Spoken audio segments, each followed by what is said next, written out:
Welcome everyone, I'm Jafar Hassan and this is Africa Matters. Ethiopia says it completed filling the reservoir for its planned giant hydroelectric power plant on the Blue Nile in September. We look at what that means for Egypt and Sudan, who have long opposed the project, and the rest of the African continent.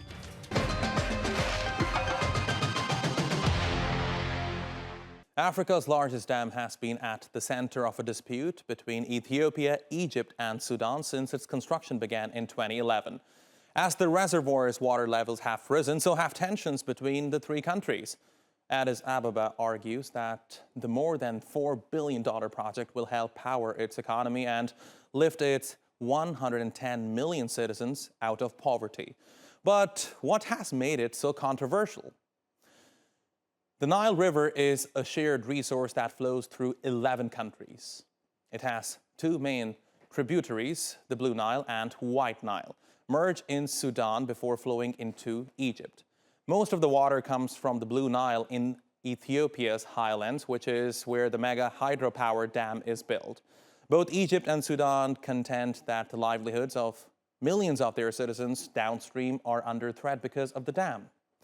Egypt relies on the Nile River for as much as 97% of its water needs, and along with Sudan, it accuses Ethiopia of repeatedly violating a preliminary deal signed between the three nations in 2015 that prohibits any of the parties from taking unilateral actions in the use of the Nile. Even though Ethiopian Prime Minister Abiy Ahmed has tried to reassure his neighbors that it will safeguard their interests and rights, Egypt's foreign ministry insists it is not. Our long-standing stance that is based on the principles of international law on rejecting any unilateral measures in the management of cross-border water resources, and an example of these measures is the Ethiopian Renaissance Dam, whose construction commenced without prior consultations or sufficient studies of any kind regarding its effects on riparian states.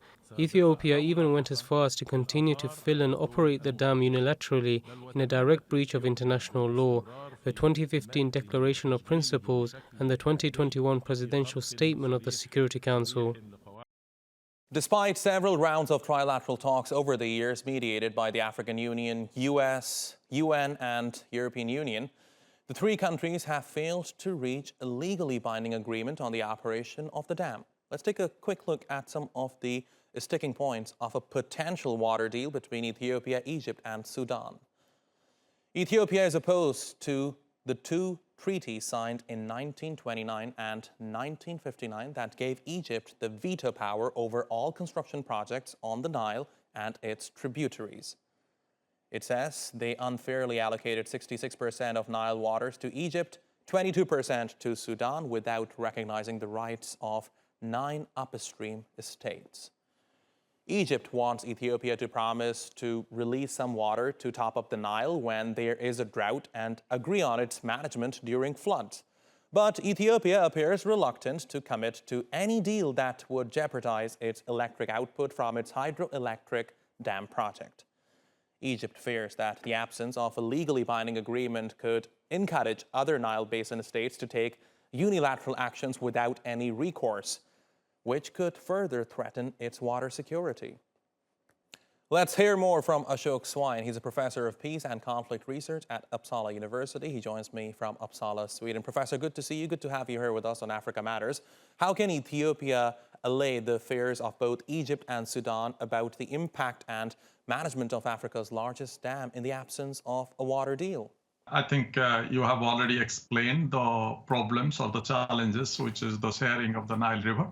I think what we need to also understand, Ethiopia is the largest dam in Africa which has built, but it's a hydropower dam. The hydropower dam means the water is not going anywhere outside the river system. So it is remaining in the river system. It's just the Ethiopia has the control of the water, and it will be discharging the water from the dam as per the need of its power supply. So that's why there is an agreement needed between Egypt, Ethiopia, and Sudan, because the need for Sudan and Egypt, particularly from the waters, are different than what Ethiopia is planning to do. So there is an agreement is needed. But that agreement is not coming up, and I think that is the problem. But what I see is that the challenge is actually there is a lack of trust. The trust is absent between the three countries, particularly between Ethiopia and Egypt.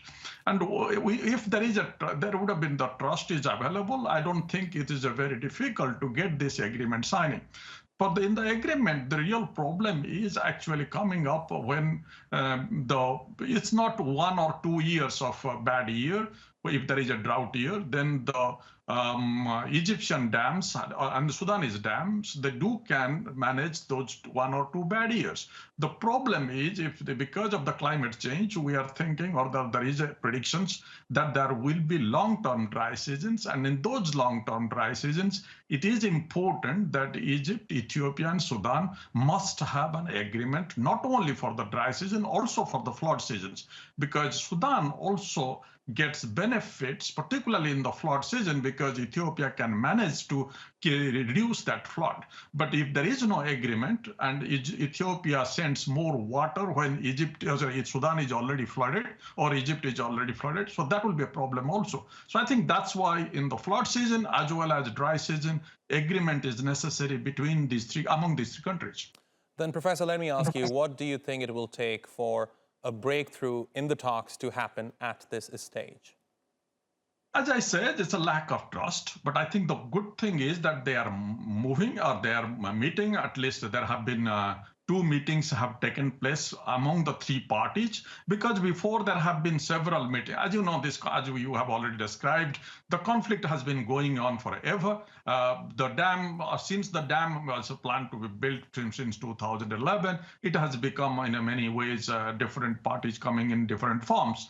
But what is now is that, the United States also tried to, at least the Trump administration tried to do or force an agreement in 2020. It didn't work out. Then African Union took it over with the help of the UN and the European Union. That also hasn't been successful. But the good thing is that these 3 countries, or the 3 main countries, Egypt, Ethiopia, Sudan, they are sitting down together. They have already met twice. They are going to meet again next week, I think. And there has been also, of course, while they are meeting, this is a good sign. There are also the conflicts of opinion coming in the UN Security Council in recent weeks. But I think that is natural, because this conflict is extremely critical as well as complex. So I think the most important thing is that these 3 parties are meeting, and the dam is there already. Most of the filling of the reservoirs has been done, or the primary filling has been done for 4 years now. So I think it is a time now all these 3 parties need to sit together, build the trust, and find that the dam is there to be there. So then they have to talk and then find an agreement. But how can Ethiopia best manage the Nile waters when there is drought or flooding in the absence of an agreement? Yes, I think, of course, because Ethiopia is upstream, so then they think that they can really do with the water at any time they want to, because they are not dependent on the downstream's needs or the downstream requirement. But I think Ethiopia is going through internal security problem. Ethiopia just fought a war in Tigray. Ethiopia's internal situation is problematic in other Amra, and the other things it's going on. And so it's not that Ethiopia also is in a difficult position. But Ethiopia, for its own water use, for its own agriculture, for its own increasing population, Ethiopia also needs to develop the water resources. And this dam is not only the single dam or only hydropower dam that they can really provide the need for energy and irrigation to their people. So I think it is important that they do cooperate with the downstream 2 countries, Egypt and Sudan. They do have to show to the world that they are a responsible upstream country. And I think that's why they need to come out. And they have already built the dam. So it is important that they do work together. And if they work together, there is a lot of mutual benefit will come, rather than not working together and working alone. Professor, how do other African countries stand to benefit from the Grand Renaissance Dam in Ethiopia? You see, as I said, the Egypt and Sudan, if there is an agreement, they will also benefit quite a bit because the agreement is key. As I said, they can benefit of reducing the flood.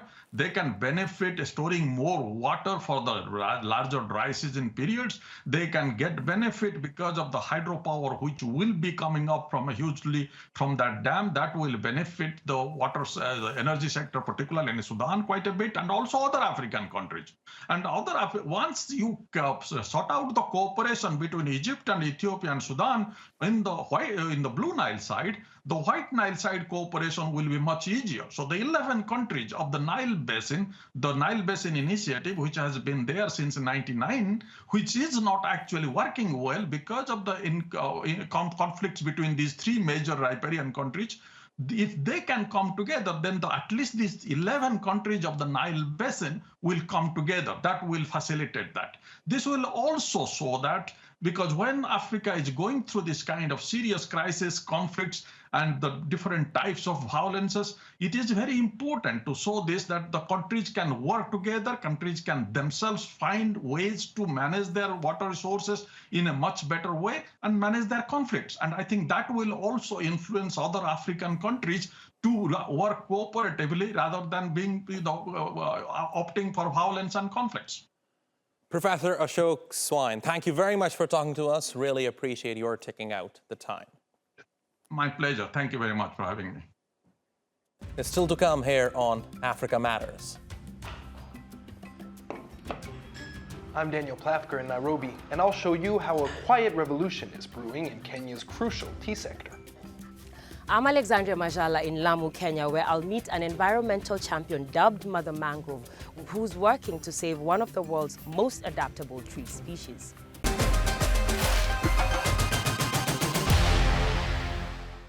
It is able to grow in mud, sand, peat, and coral rocks. The mangrove plant is a survivor, and its ecosystem sustains the biodiversity of the ocean in coastal Kenya. In Lamu, an environmental champion known locally as Mother Mangrove has led the charge to restore them along the shores she calls home. Alexandria Majala reports from Lamu. Zulfa Hassan starts her day by checking on the mangroves close to her home. The once sparse trees have now become a forest thanks to her efforts. According to the Kenya Forest Service, the trees make up 3% of natural forests, covering more than 60,000 hectares, and 60% of the country's mangroves are found in Lamu County, where Hassan was born and raised. The 34-year-old started the Mtangawanda Women's Association in 2019 after visiting a project in Madagascar. We found that women were involved in conservation efforts, and I thought we have a lot of mangroves, but they have been ruined. Our economy was down and fish and crab numbers were declining. We decided to take what we learned in Madagascar and start restoring mangroves here. For a long time, the people of Mtangawanda village relied on mangroves as building materials as well as fuel for their charcoal stoves. But now more villagers are coming around to the importance of conserving the resource. Mangroves also absorb toxic elements, including the elements that will cause acidity in oceans. And this ocean acidification is very bad for ocean sea life. So as they absorb these toxics, the mangroves maintain the water quality of the sea, thus maintaining the productivity of the sea. The plants provide the perfect breeding grounds for different fish species, and 80% of the world's fish catch is either directly or indirectly dependent on them. They also store 10 times more carbon than any other ecosystem on Earth. This high-value but threatened species is an ecosystem heavyweight due to its notable contribution in environmental conservation as well as improving the livelihoods of marine communities around it, factors that motivate and drive the women of Mtangawanda to protect and conserve the resource. And for Zulfa and her peers, the commitment is unwavering. The women's work has to be timed just so. Not only must the tide be low, but the rainy season is another requirement. However, their murky work is starting to pay off, and not just for the environment, but in their lives too. Through proceeds from the Mangrove Conservation Project, the group now owns cattle, beehives, small businesses, and most members have started building homes. Before the women's intervention, the community was losing mangrove forests. The now 36-member group has managed to plant more than 50,000 seedlings and restored 30 acres of mangrove forests, bringing much-needed hope to this community. Alexandria Majala, Africa Matters, Lamu, Kenya. Kenya continues to rank among the world's top exporters of tea. Crushing leaves for cheap tea bags has dominated harvests for close to a century, but now entrepreneurs are trying to climb the value chain with something new. Daniel Plafker reports from the capital, Nairobi. Leaf by leaf. Just outside the factory gates, Kenya's top trade commodity is carefully picked by hand. After China, the East African country is the leading exporter of tea in the world. But there's something different about the way this facility sorts, withers, rolls, and ferments these fragrant bundles of green gold. When it comes to the normal tea that you take, that is particle size. And it's made through the process called the cutting, tearing, and curling process, which breaks it down into smaller particles. But when it comes to the orthodox, the rolling process allows the tea to remain in its twisted form as a leaf. Orthodox tea is this factory's specialty.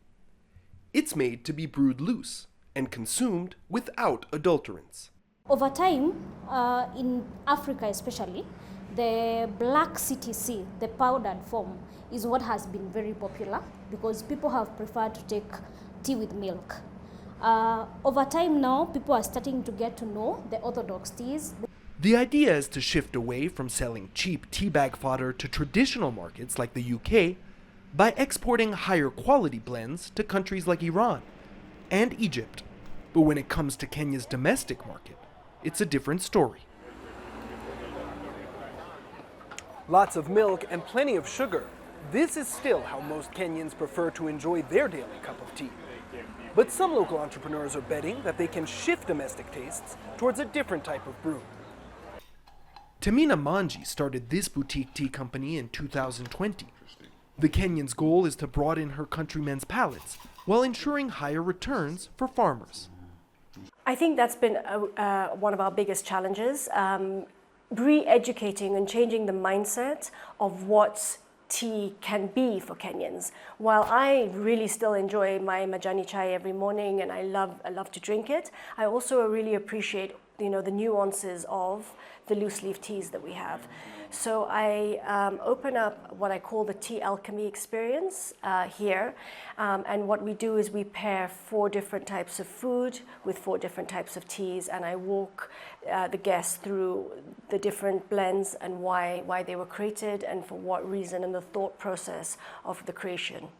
It may take time for these delicate blends to edge out milky mugs on local breakfast tables. But with roughly 50 million kilos of processed tea being produced in Kenya each month, the sector continues to simmer with possibilities. Daniel Plafker, Central Kenya, Africa Matters. To Somalia now, where coastal towns are being swallowed by desert as deforestation and fierce winds compound a climate crisis-driven drought. Sand dunes are burying the medieval port of Hobyo, but will pledges to green the desert save families already displaced by war? Najib Ahmed finds out. This is Hobyo, a coastal town in central Somalia. Sweeping sand has buried homes, schools, and health centers. Ali Abdi Abdullah, a retired civil servant, has seen it all. A few sticks buried below the sand are the only visible signs of the building his family lived in. Ali and his neighbors tried to keep the sand at bay by scooping it out with their hands, but their efforts were in vain. These sand dunes are the result of the collapse of the central government and the effects of the civil war. As residents, we now realize the importance of functioning government. The previous government used to mitigate the climate crisis, but now everyone is doing what they think is right, and deforestation is the order of the day. Despite contributing very little in global emissions, Somalia is one of the most climate vulnerable countries in the world. Droughts, strong winds, and soil erosion are just some of the effects that have worsened over the past 3 decades, as the climate crisis has intensified, causing extreme suffering and mass displacement. The local government has banned the charcoal businesses in order to try and stop deforestation.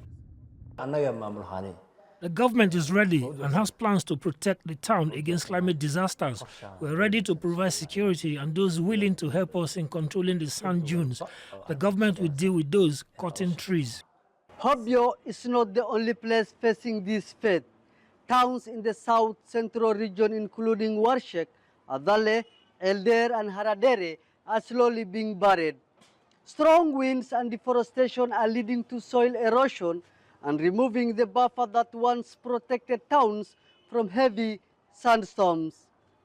The government plans to plant 30,000 trees by December next year, but researchers say it's not enough. The government's effort is to plant more trees.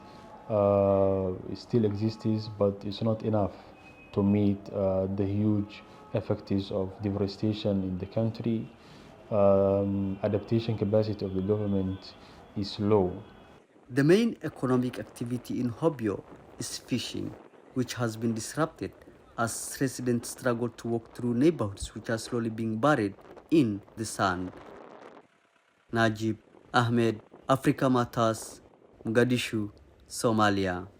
Turkiye's top names in business have met their African counterparts in Istanbul to explore ways to reinforce cooperation and economic ties. Rumeysa Chodar was at the 4th Turkiye-Africa Business and Economic Forum and sent us this report. Officials from over 50 African nations gathered for 2 days in Istanbul with the motto of building stronger economic partnerships. With the 3 Turkiye-Africa Partnership Summits we organized, we've clearly demonstrated the seriousness of our country and the importance we attach to cooperation with the continent. I should underline here that Africa has a special place in the heart of the Turkish nation, as well as in our foreign policy. Turkey and Africa's relations date back centuries, but the partnership was formalized in 2008 when the African Union made Turkey a strategic partner of the continent. Bilateral relations and cooperation have gained substantial momentum since 2016 with the first Economic and Business Forum in Istanbul. This forum in Istanbul brings together more than 3,000 Turkish and African industry leaders who are hoping to boost trade by unlocking new business opportunities. Delegates focused on various sectors including infrastructure, defense industry, tourism and digital marketing, aiming to add more value to the diplomatic and commercial ties which have been strengthened in the past 2 decades. Bilateral trade between Turkey and the continent reached $40.7 billion in 2022, up from $5.4 billion in 2003. Turkey's exports to Africa rose to $23.6 billion, while imports from Africa reached $9.5 billion last year. The contract value of the construction projects undertaken by Turkish companies across the continent rose to $85 billion, and the market value of Turkish investments in Africa currently amounts to $6 billion. This kind of forum may really help the private sector from both sides to move ahead. We moved from $29 billion of trade volume in 2021 to $40 billion in 2022. But we need to move ahead and redesign the way we have been doing business. And that cannot be just based on trade, selling and buying.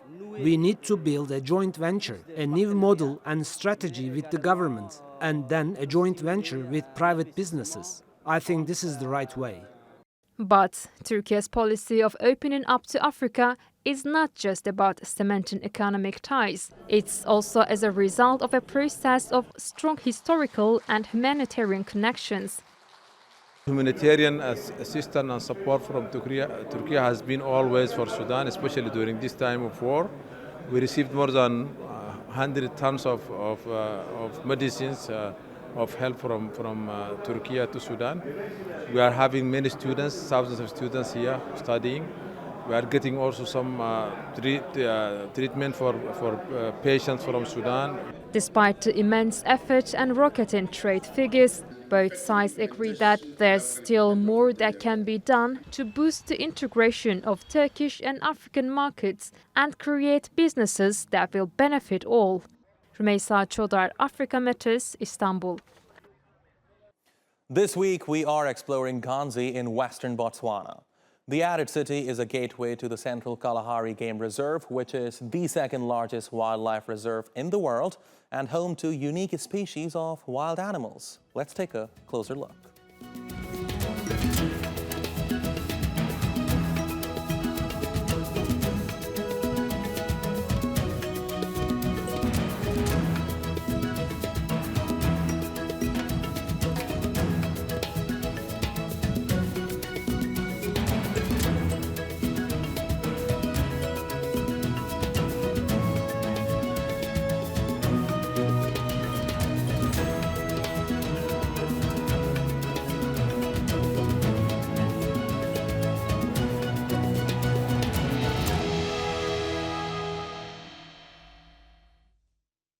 And that is our show for this week. Kindly share your thoughts and suggestions about the stories on this episode or ideas on what you would like us to cover on X, formerly known as Twitter, using the hashtag Africa Matters. You can watch this episode and more on YouTube. Just search for Africa Matters TRT World. Like, comment, and share. Goodbye.